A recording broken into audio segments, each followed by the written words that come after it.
Buenas tardes, bienvenidos a esta nueva edición de Leyes en Foco. Hoy estaremos conduciendo el programa la doctora Vanessa Ligutki y quien les habla, Silvia Longo. En primer lugar, agradecer al ingeniero Carlos Rovira, creador del Digesto Jurídico, al doctor Herrera Huat, presidente de la Cámara de Diputados, al doctor Martín Cecino, vicepresidente, y a la doctora Silvana Pérez, quien es secretaria legislativa a cargo del Digesto Jurídico y quien nos da la oportunidad de desarrollar nuestros conocimientos sobre la legislación vigente y el trabajo que realizamos día a día. Bueno, hoy contaremos con dos invitados especiales, quienes nos hablarán de la importancia de las políticas de los derechos humanos, la legislación vigente y los avances en la justicia. Bueno, en el episodio de hoy, que es ya la temporada 2, capítulo 4, estaremos hablando del 24 de marzo, Día de la Memoria, la Verdad y la Justicia, en donde estamos conmemorando justamente, recordando más que nada las víctimas que fueron en ese estado de terrorismo, por así decirlo, que fue el golpe militar que estuvo entre los años 1976 a 1983, en donde se derrocó al gobierno justamente de María Estela Isabel de Perón, iniciando así justamente el terrorismo de Estado, en donde se persiguieron a personas justamente que pensaban distintos, que tenían otras políticas. Así que hoy vamos a estar tratando sobre el 24 de marzo, que se instituyó a través de la ley 26.533, sancionada en el 2002, que instituyó justamente el 24 de marzo como el día de la conmemoración por la memoria, la justicia y la verdad.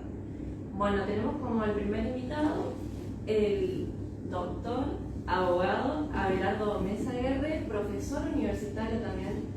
Y yo quería decirle también comunicador, porque estuve fijándome en sus redes.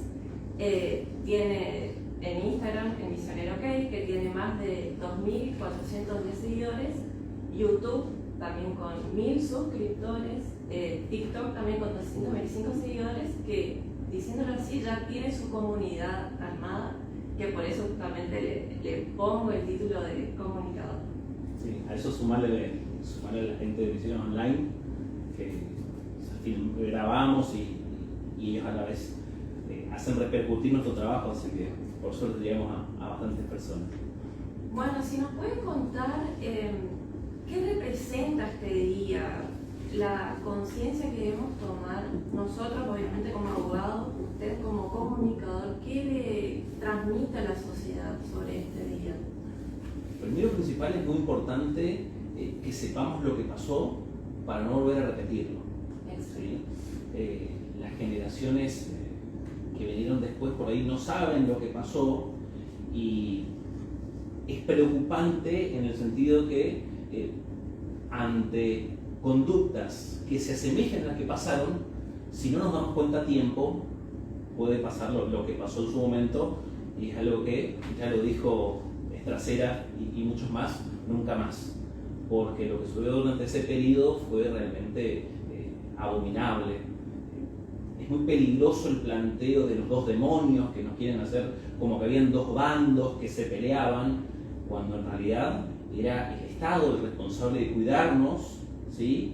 El que hostigó, castigó, torturó, violó, robó de forma sistemática a población civil en un 99% inocentes. Y cuando digo un 99%, es verdad que pudieron haber habido grupos paramilitares, ¿sí? Pero a esto hay que hacer una observación. Primero, si no son juzgados, no sabemos realmente si lo son. Y la inmensa mayoría de las víctimas eran civiles inocentes. Entonces, para hacerlo entender, tenemos que pensar que pudo haber sido tu madre, tu abuela, tu padre, vos, tu hermano, personas inocentes que por el solo hecho de estar en la agenda de una persona sospechada de haber hecho algo, era suficiente como para que te secuestren, te torturen, podías desaparecer, etc. Exactamente, estamos hablando de el retorno a la democracia, que son 42 años, si nos ponemos a pensar, y justamente cómo transmitir a los jóvenes, haciéndoles concientizar, justamente que no fue hace mucho tampoco y que no está tan alejado de ellos, que por ahí no lo pueden vivir tampoco con la cotidianidad de lo que fue ese momento justamente. Sí, la falta de conocimiento por ahí. Yo doy clases de derechos humanos y los alumnos ignoran cosas. Te voy a contar algo que me pasó hasta hace no mucho tiempo, que me quedé con la boca abierta. Los alumnos no sabían si ganamos o perdimos la guerra de Malvinas, por ejemplo. Estamos hablando de alumnos de primer año, no sabían qué pasó en Malvinas, sabían que hubo una guerra en Malvinas, no sabían qué pasó. Entonces a estos chicos, si vos les hablas de la dictadura, de estos chicos me refiero a un porcentaje altísimo de nuestros jóvenes que salen de un secundario y jamás escucharon hablar de Videla, de Macera o de Trasera o de esos personajes, no saben siquiera quién fue Alfonsín. Entonces yo creo que es nuestra responsabilidad también transmitir eso y que sepan que no es un chiste, no es una broma así, el Falcón Verde.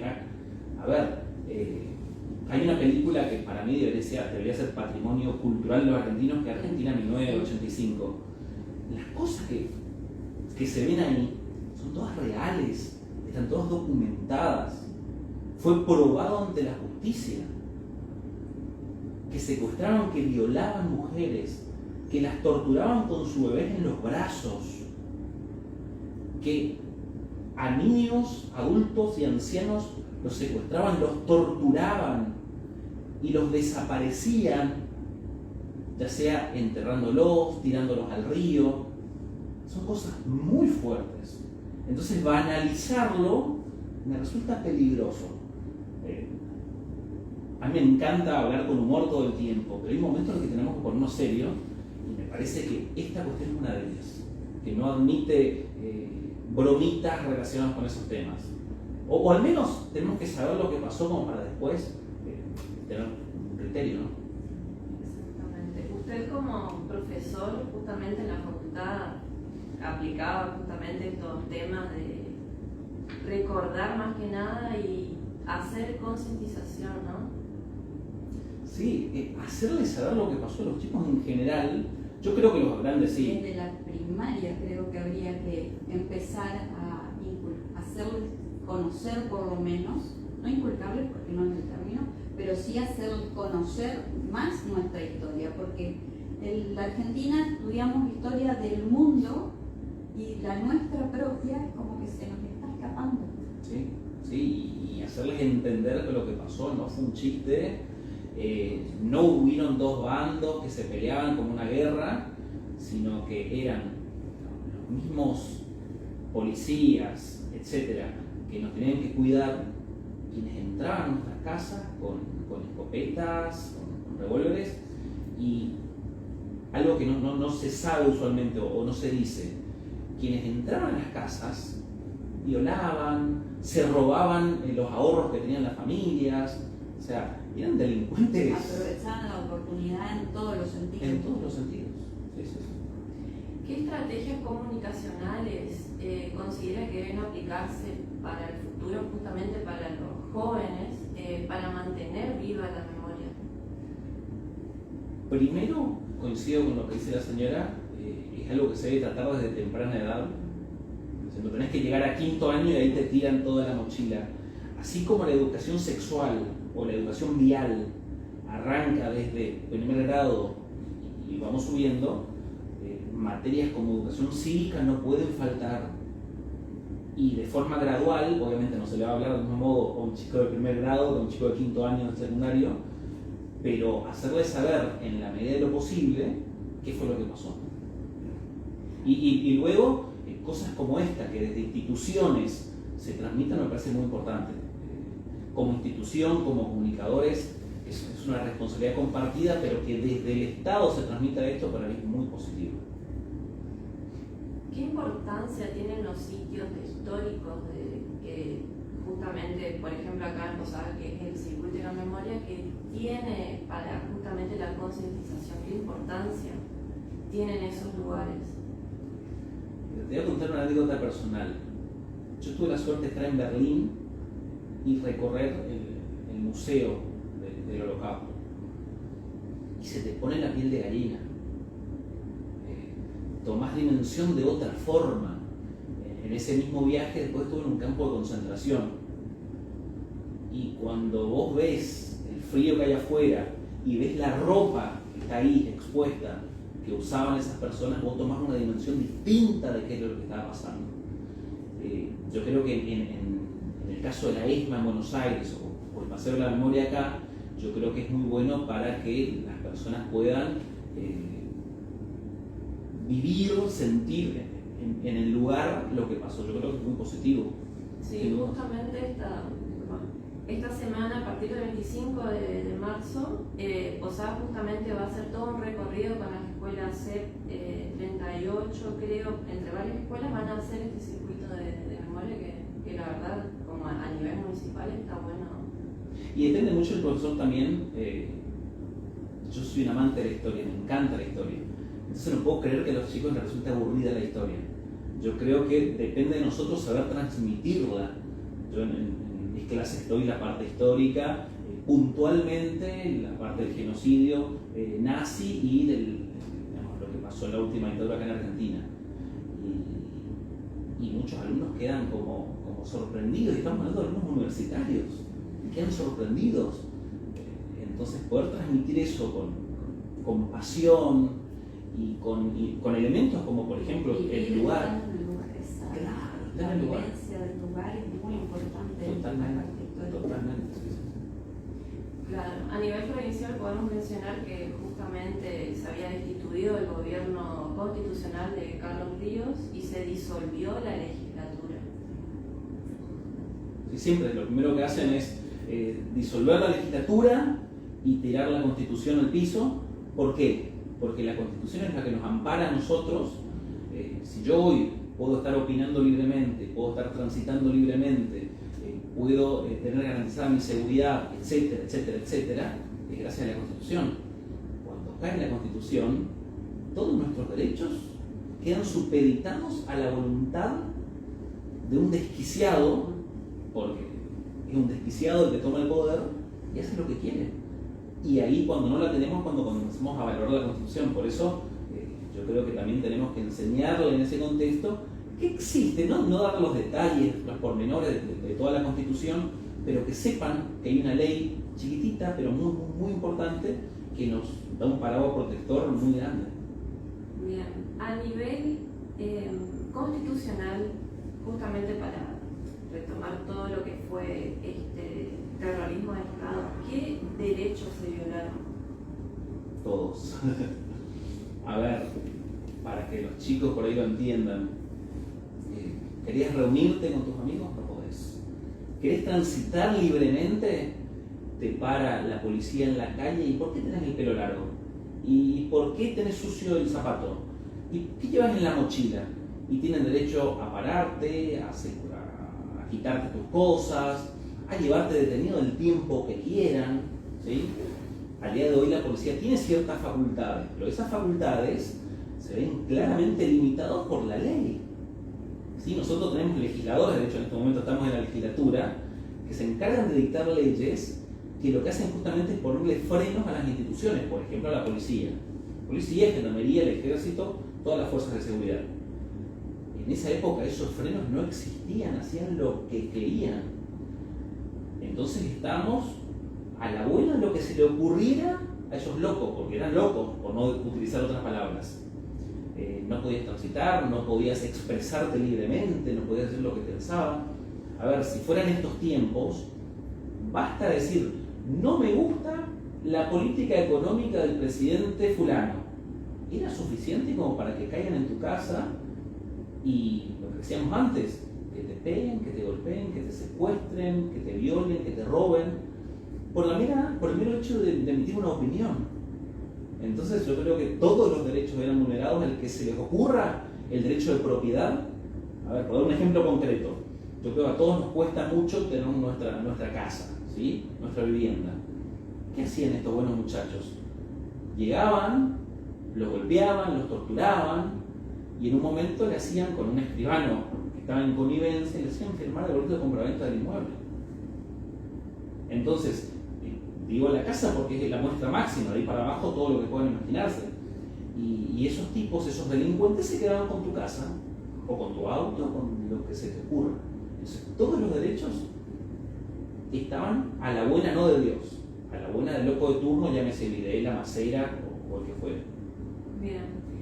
Para destacar también que en Misiones el Ministerio de Derechos Humanos fue uno de los primeros que se creó a nivel nacional justamente en el año 2008 y que hoy en día es casi uno de los únicos ministerios que tienen jerarquía de ministerio todavía. Porque obviamente otras provincias tienen su derecho humano, pero ya como subsecretaría, como el gobierno de la provincia de Buenos Aires, que depende del derecho de justicia y derechos humanos, y Misiones todavía cuenta con ese rango, jerarquía justamente de ministerio. Más que nada, para ir cerrando, ¿qué mensaje daría a las nuevas generaciones, usted como comunicador, para justamente que siga viva la memoria? A ver, primero que nos interioricemos de qué fue lo que pasó. Yo creo que en general se sabe poco. Yo digo que se sabe poco porque cuando hay alguien que defiende la dictadura, para mí dos opciones, esto es muy subjetivo, ¿no? Para defender la dictadura tenés que ser o un HDP o un ignorante. No hay un punto medio, o sos un HDP o un ignorante. Porque ¿cómo hace una persona de bien para defender a un tipo que torturaba o que avalaba torturas, violaciones, secuestros? Veí estos días la entrevista a Videla, en la cual le preguntan acerca de los desaparecidos, y él con una parsimonia absoluta propia de quien no tiene que dar respuestas, con un cinismo asqueroso, no sé, los desaparecidos son esos desaparecidos, no tienen entidad, no sabemos dónde están. Si aparecen tomaremos medidas, pero no podemos hacer nada, cuando él era el que daba la orden de desaparecernos. Entonces esas cosas tenemos que saberlas, porque si no estamos avalando eso. Entonces me parece que hacer conocer, y yo creo que una vez que esto se conoce con seriedad, no hay forma de defenderlo. No hay ninguna posibilidad de que se omita o que se emita un voto de confianza a todo lo que pasó. Muchas gracias. Bueno, gracias a ustedes. Gracias. Gracias, chicos. Héctor Rafael Pereira Piguer, abogado, diputado provincial, ex miembro de la Comisión Provincial de la Memoria del 2007 al 2017 y entre un montón de otras cosas porque tiene un amplio currículum. Bueno, diputado desde el 2017 a la actualidad. Exactamente. Bueno, ayer fue, ¿no es cierto?, un día muy importante para los argentinos, un día de reflexión, y a raíz de eso, y por el cargo que usted tuvo en la Comisión de la Memoria, es que queremos preguntarles desde su perspectiva de legislador por qué es tan importante recordar y conmemorar esta fecha.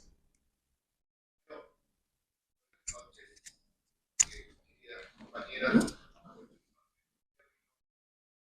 amplio para toda la sociedad, acá saludar y poner el eje a la doctora Silvana Pérez, al doctor Tornese, como también por supuesto al presidente de nuestra Cámara, al doctor Oscar Herrera Barra, como al presidente Martín Pino, la presidenta del bloque, pero en especial a Carlos Eduardo Rovira, que justamente en esa época yo fui, más que de la comisión, yo fui abogado querellante de los juicios de lesa humanidad que ocurrieron, juicios concretamente, en la provincia de Misiones, desde el caso del decano de la Facultad de Químicas, Alfredo González, hasta los después de los jefes del área 232, los dos jefes del Tramet y Casiano Tedesco, estamos hablando, jefe de la policía y demás. Y es importante la reflexión con responsabilidad, es un día de reflexión profunda y homenaje a esas víctimas. Lo único que pretendían es ser políticas, Mañana tenemos el Parlamento de la Mujer, acto importantísimo. Y yo decía por estos días, cuando hablaba en un conversatorio como este, qué importancia tuvieron esas mujeres desde el 76 al 83, porque ellas dignamente fueron las más perseguidas, las más torturadas, las más masacradas por asesinatos, por lo más digno que violaciones y demás delitos que tenemos acreditados. Y acá en la legislatura de la provincia de Misiones se hizo mucho. Hay una ley que por ahí hay que volver a reflotar, y en estos días son especiales, que es la ley de la memoria. Todos los misioneros y la comunidad misionera tiene el derecho de exigir la verdad que ocurrió en estas fechas, desde el golpe de Estado, el 24 de marzo del 76, hasta la democracia en el 83. Pero también se creó, como dijiste, una comisión provincial de esa memoria activa y colectiva que ayer todos los días vamos creando en la conciencia social, y también un archivo para que eso no se borre, un archivo de nuestra memoria, de nuestro pasado. Y entre las propuestas legislativas que yo nombraba estos días está declarar patrimonio histórico a todos los juicios, estamos hablando de expedientes, documentos que fuimos encontrando en los distintos allanamientos, tanto al regimiento de Apóstoles, ejemplo, a muchos lugares, a la unidad penitenciaria 17 de Candelaria, distintos documentales, incluso filmaciones de los propios juicios cuando se obtenía esa verdad, pero a través de una sentencia condenatoria de lo que había ocurrido y quienes eran los responsables. Pero hay mucho hecho, no solo por quien habla, sino por quien es el conductor de nuestro espacio político, y hay que tratar, por esto se trata de política también, y de personas responsables. Yo decía, ¿quién creó acá la comisión hoy que son de las buenas prácticas de los privados de la libertad? Bueno, Carlos Rovira, y hay que nombrarlo y hay que hablar de eso. ¿Quién creó el Centro Modelo de Asistencia y Seguimiento a nuestros niños, niñas y adolescentes en conflicto con la ley penal? Porque tuvimos niñas también privados de la libertad y secuestrados. Tuvieron mujeres, hombres, niños y niñas.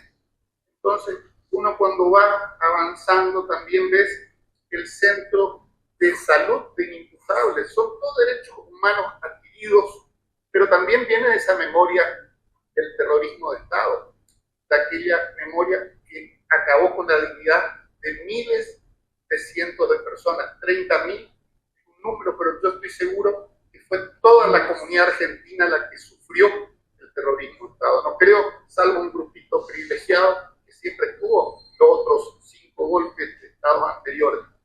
También, obviamente, la Universidad de las Fuerzas de Seguridad, un avance, un proyecto también del ingeniero, es importante resaltarlo, ponerlo en valor, que no es solo de poner en actos culturales, yo lo hablaba con José Lo Schwab y con la Karina Aguirre, sino en actos concretos, en hechos concretos que nos hagan reflexionar y avanzar acerca de los derechos que tenemos cada misionero, y los derechos humanos. Por ejemplo, hay otros proyectos que también, antes de que termine el año de sesiones, el periodo de sesiones, incorporé, que es de aquellos restos cadavéricos, cadáveres que se encuentren, hacer el ADN. Hoy no hay más ADN que podamos inhumar, digamos, enterrar, sino todos tenemos un genómano gracias al ADN, y en algún momento se puede ubicar la identidad. Y hay muchos proyectos, como de Rita Núñez también, de obtener la identidad, que es un derecho constitucional a partir del 94. Entonces creo que son cuestiones día de reflexión, porque fue un genocidio. Un genocidio, y antes de hablar con ustedes, que siempre lo reflexionamos, en algunos lugares como Alemania hubo un genocidio contra alguien que religiosamente, o por su raza, o pensamiento religioso, pensaba distinto. Estamos hablando de la Alemania nazi. Acá, por pensar distinto en un sistema de ideas políticas, en los que más perseguidos fueron, y quiero contar contarlo porque esto en los juicios, en los debates, se estudió todo esto acá, incluso el aspecto antropológico por el doctor Juan Manuel Moreira, que era presidente por ese entonces del Tribunal Oral Federal, que lo sigue siendo, pero todavía aún, el 95% tenían ideas del peronismo, eran peronistas, digamos, independientemente a cuál espacio, si eran justicialistas o no, la dispersión del movimiento popular importante. Son cuestiones que uno tiene que ir avanzando, pensando, aunando, para luchar no solo con esa violencia, sino la violencia de género, la violencia institucional, que ahí me tiene también en algunos juicios trascendentes, como el caso Hugo Asilú, que por primera vez una provincia condenó a uniformados con su propia justicia provincial, por eso una política de los tres poderes del Estado, a ex-uniformados que cometieron uno de los actos más graves contra la humanidad, que es la tortura seguida de muerte. Ese es como el caso Golemba, que lo seguimos de cerca. Somos personas comprometidas, igual que toda la sociedad misionera, después de lo que nos ocurrió, que es una tragedia, pero que no la buscamos. El terrorismo del Estado nunca se buscó, sin embargo fue un plan sistemático con artilugios armados desde esferas del poder ajeno a la civilización, ¿no? Usted, por ejemplo, en todo este contexto, ¿no es cierto?, de recordar, de conmemorar este hecho tan aberrante que sufrió la Argentina, que muchos lo llaman como la época oscura de nuestra historia, ¿qué aconseja a los jóvenes de nuestra época, digamos, o perdón, no de nuestra época, sino más bien yo viví una partecita, pero muchos de los jóvenes actualmente no conocen nada de esta historia. ¿Qué consejo le daría?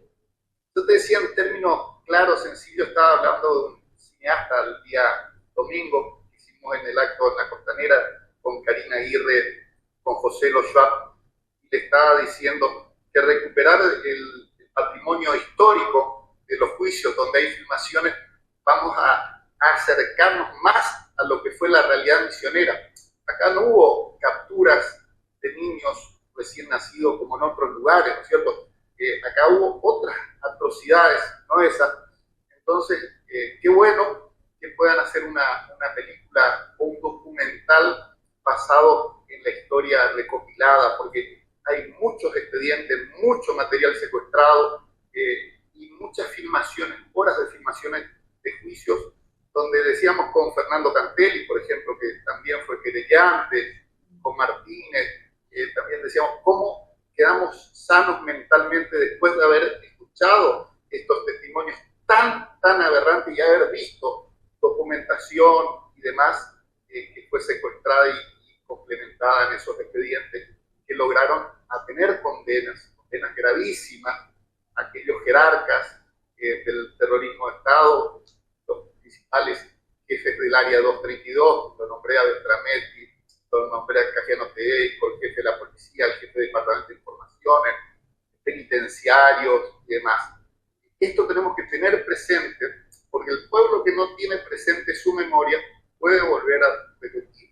Y eso es lo principal a las distintas generaciones que van sucediendo, y pueden verlo porque está expuesto en distintos documentos en este archivo que pretendemos incorporar al archivo que ya tiene creado por ley de nuestra legislatura este patrimonio histórico que son los juicios de lesa humanidad en la provincia de Misiones. Sería interesante, ¿no es cierto?, llegar más a las escuelas para que todos tomemos más conciencia, porque yo creo que las generaciones posteriores a ese hecho no tienen el conocimiento, no. Es más, yo hoy a mi hija le pregunté y ella sabía de que era memoria, verdad y justicia, pero no de qué ni por qué.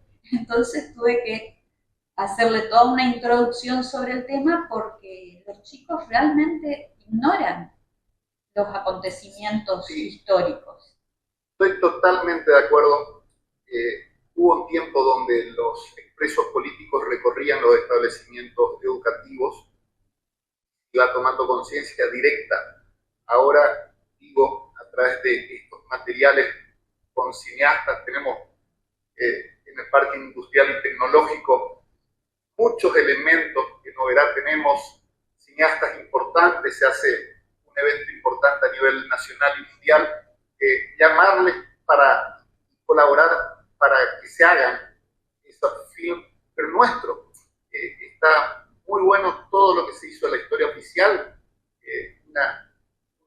una película ganó el Oscar a nivel mundial, pero quizás tenemos que hacer algo propio de lo que ocurrió acá, y estos elementos servirían como referencia histórica a lo que ocurrió desde Haití con todos aquellos agricultores del MAN perseguidos, Pedro Oreste Techat, toda la familia de Casalaba, toda la familia. Estamos hablando de gran cantidad de personas en la ruralidad, eran de los movimientos cristianos que después se llamó el movimiento del MAN, ¿no es cierto?, el movimiento agrario misionero, concretamente, y también, por supuesto, de los nahues, los estudiantes secundarios, los estudiantes universitarios, que eran los focos de atención que puso de la dictadura. La dictadura fue en contra de ellos, principalmente también contra un sistema cooperativista, un sistema de mayor redistribución de la riqueza, y hasta hoy nos dejó con mayor concentración de riqueza en algunos, no poder seguir con ese sistema que era tan sano para la provincia de Misiones. Hay mucho de qué hablar, pero mucho trabajado también desde la política de Estado de este gobierno en fortalecer el ámbito cooperativo para poder de esa manera, hoy que tenemos otra política distinta de redistribución, poder fortalecer y a las 13.000 familias yerbateras de pequeños y medianos agricultores poder dar una vida digna. Hay mucho todavía que hacer en ese sentido. En otros, estamos hablando de reclamos de los años 70, que todavía no se pudieron, pensamos que eso había terminado en la fase económica, sin embargo sigue habiendo un retroceso de esas personas que gracias a la política de Hugo Pasalacqua, del ingeniero Rovira, del ministro del Agro, están tratando de hacer todos los esfuerzos para revertir, y eso hay que estar a la altura de las circunstancias como está la provincia de Misiones. Como usted nombraba, diputado, podemos puntualizar justamente en dos leyes provinciales. La 4 número 36, antes ley 43-49, y la ley 4 número 69. Justamente la primera es en donde se consagra el derecho inalienable de conocer la verdad sobre los hechos ocurridos justamente en este periodo de facto. Y también sobre la creación de la Comisión Provincial de la Memoria, así también como el Registro Único de la Verdad. Exactamente. Yo creo que es trascendente esas leyes porque dan el derecho inalienable, lo dijiste bien, a toda la comunidad, a todo el pueblo misionero de conocer la verdad. No hay que olvidarse que hubo leyes de obediencia civil y punto final que no permitieron por muchos años seguir los juicios ordinarios, porque a través de leyes que después se declararon nulas, inconstitucionales, a través de la Corte Interamericana de Derechos Humanos y fallo de la propia Corte Suprema de Justicia de la Nación, solo teníamos el derecho a la verdad. Hoy eso quedó de lado, no solo el derecho a la verdad, sino tenemos, esa ley refleja ese derecho, sino el derecho que haya justicia, que sean condenados aquellos que hayan cometido el delito. Son delitos imprescriptibles como el genocidio, son delitos tipificados en forma internacional que tienen una persecución a nivel mundial y no cesan o no terminan con una prescripción liberatoria, una prescripción de la pena, y eso ocurre en los delitos comunes, para entender, no ocurre, todos prescriben, salvo la desaparición forzada que estamos tratando de investigar en la provincia, el caso de Mario Odez. Cabe mencionar que estas leyes provinciales, como otras también a nivel provincial, las encontramos justamente en la página del Digesto Jurídico, que es www.digestomisiones.gov.ar. Exactamente, doctora. Mirá la importancia que vos me decís, viste, desde la creación de la Comisión de Buenas Prácticas, ahora se llama Buenas Prácticas de los Privados, de la Comisión de Prevención de Tortura, el CEMOAS, estoy leyendo alguna, para no olvidarme, leyes importantísimas, como también lo es la Universidad de las Fuerzas de Seguridad. Son leyes que todos hacen a la conjugación, que nuestro presupuesto provincial por ley, tiene que también fijarse en todas las ONG que trabajan. Entre ellas, decía hoy, los hogares de contención. Nosotros creo que somos la única provincia, por la mirada de quien fuera presidente de la Cámara, de que a todas se le da un presupuesto para atender desde la parte más sensible, desde la población, y eso implica derechos humanos fundamentales que ha dictado la provincia de Misiones, que está avanzando en otros proyectos trascendentes, como yo te decía, de restos cadavéricos, de ver de forma distinta el derecho de identidad en avance sustancial muy distinguida a otras provincias, ¿no? Eso no terminó, y vos ves lo que ha publicado por estos días, haciendo una reflexión, nuestro gobernador, nuestro presidente de la Cámara, todas las autoridades institucionales en este seguimiento. Seguir sabiendo, teniendo memoria para que no se repita. Bueno, una de las formas que, en términos simples, hablando con los cineastas jóvenes, de que se interesen de ese pasado que fue terrible, también en la provincia de Misiones, y hay llegar con películas documentales y en lo que nosotros teníamos cuando éramos más jóvenes, instrucción cívica, mostrar esas normas de la provincia, pero también mostrar la realidad que ocurrió cuando no imperaba la democracia. Esa realidad que ocurrió cuando no imperaba la democracia, por más endeble que sea un sistema democrático, por más que no nos guste quién está gobernando, el respeto a la democracia es esencial, más con el pasado terrible que tuvimos. Si no tenemos conciencia de eso, podemos tender a que ocurra de nuevo esta tragedia. O sea, el pueblo que no tiene memoria normalmente puede llegar a repetir hechos de esta naturaleza. Por eso, también, cuando pone tan tajante a Alemania que no se puede reivindicar estos hechos, yo creo que es fundamental también tener una conciencia en Misiones y en Argentina, porque realmente poner en valor asesinatos, violaciones, desapariciones, todos los arrejados desde el avión, los vuelos de terror, todas esas cuestiones tienen que seguir viendo que el mejor sistema que tenemos, la democracia, dar valor también a la política de Estado. ¿Saben qué? De los tres poderes del Estado. Los tres poderes del Estado son fundamentales para que existan los derechos constitucionales y las garantías que tenemos cada uno. Yo le comentaba en el caso de Hugo Basilú, porque fue un ejemplo, Misiones, que no ocurrió, un caso que no ocurrió en ninguna provincia, sí a nivel federal, ocurrieron varias condenas por tortura seguida de muerte. Misiones es la primera provincia, y eso jerarquiza también el sistema provincial que estamos implementando y que tenemos en la provincia de Misiones. Los tres poderes tienen un compromiso y tuvieron también a nivel nacional como política de Estado y como eje central de nuestra democracia. Justamente como dijo usted, diputado, ¿podemos pensar en la democracia sin memoria, verdad y justicia? ¿Se podría concebir eso? Es muy difícil porque la memoria es el ADN que tenemos nosotros. Y de olvidarnos de que ocurrieron estas muertes, estos 30.000 o 50.000 o 20.000 desaparecidos, torturados, asesinados, violados, por solo pretender un país más justo, libre y soberano, es terrible, terrible, no nos podemos olvidar.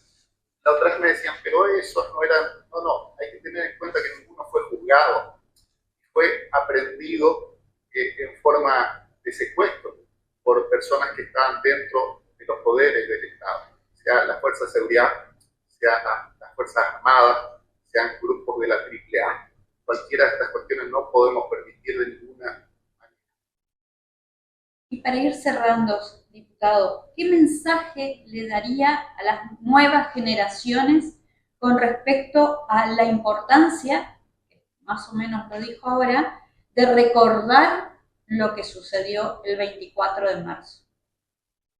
Bueno, yo creo que cuando nosotros conmemoramos nuestros actos históricos, la independencia,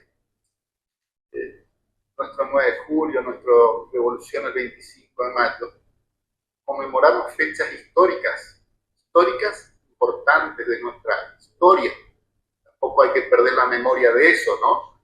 Perder la memoria que tuvimos a San Martín, gracias a Dios, que tuvimos un Belgrano, que para mí es el héroe más grande que hubo en Argentina, ¿no es cierto? Entonces, también en esa historia existe un ADN especial que es el 24 de marzo, la memoria del terrorismo de Estado, la dictadura cívico-militar, eclesial que existió, tener conciencia para que eso no ocurra. Bien, más que nada agradecer nuevamente al ingeniero Rovira, al doctor Aguad, al vicepresidente Cecino y también a la doctora Pérez, ya que nos brinda este espacio justamente de comunicación, más que nada hoy en día, que es tan importante también para llegar a otras personas. Y más que nada yo quería dejar una reflexión que creo que usted se me adelantó un poco, porque justo parece que estábamos pensando en la misma frase, del filósofo y escritor español George Santayana, que dice: quien no conoce su historia está condenado a repetirlo. Yo quiero, por último, agradecerle a ustedes por el afecto de poder hablar en términos sencillos, claros, para que entiendan quienes pueden llegar a ver el video. Y bueno, tiene usted a Silvana Pérez y al doctor que por la posibilidad de transmitir algo, poquito, algo de experiencia, a veces sirve, otras no. Me gustó mucho hablar el domingo, espero, con este cineasta y darle pronto un camino que pueden aceptar o no, pero un desafío de hacer una película por la memoria real del pueblo misionero. Gracias. Muchas gracias a usted.